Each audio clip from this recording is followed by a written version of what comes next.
France Inter.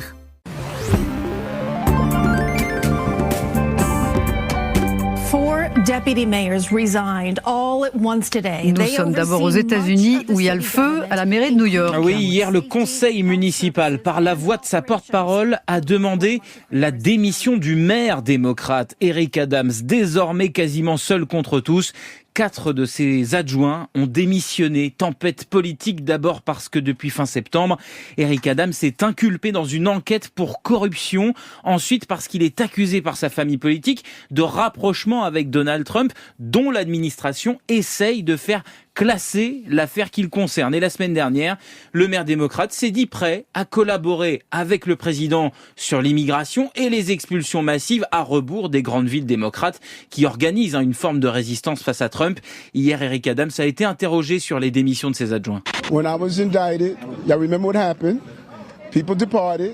Quand j'ai été inculpé, déjà des élus sont partis et des gens ont dit que c'était la fin de mon administration, répond-il comme toujours avec une certaine désinvolture. Il refuse formellement de démissionner, mais la gouverneure de l'État de New York, Katie Hochul, qui a le pouvoir de destituer le maire, a déclaré hier qu'elle ne l'excluait pas, une procédure jamais utilisée depuis la création de l'État. Nous voici en Afrique du Sud où un imam a été assassiné. Et pas n'importe lequel, puisqu'il s'agit de Mohsin Hendricks, le premier imam au monde à avoir publiquement dévoilé son homosexualité. Samedi à Guébéra, dans le sud du pays, il a été abattu de plusieurs balles en plein jour, une véritable embuscade. Alors qu'il circulait en voiture, le tireur s'est ensuite enfui. Un complice au volant d'une voiture, Mohsin Hendricks, avait 58 ans. Les suspects sont toujours en fuite. Le meurtre n'a pas été revendiqué et la police, pour le moment, ne parle pas de crime homophobe. Mais l'imam a plusieurs fois fait part de ses inquiétudes pour sa sécurité ces dernières années. Il recevait des menaces de mort, surtout en ligne, depuis son coming out il y a bientôt 30 ans. Il a fondé au Cap une mosquée pour offrir, disait-il, un espace sûr dans lequel les musulmans homosexuels peuvent pratiquer l'islam. Enfin, nous sommes en République tchèque où des castors font des miracles. Oui, ça se passe dans les monts de Brdé, une 60aine de kilomètres au sud de Prague, sur un ancien site militaire. Il y a 15 ans, les États-Unis ont voulu y installer un système radar de défense.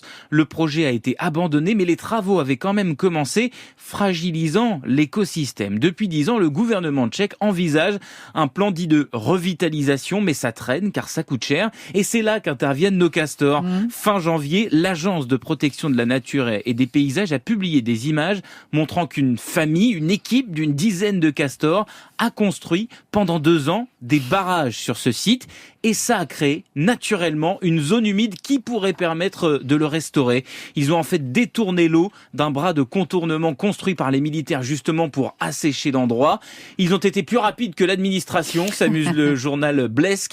Ils ont fait économiser plus d'1 million d'euros à l'État aussi, puisque le plan n'a donc pas existé.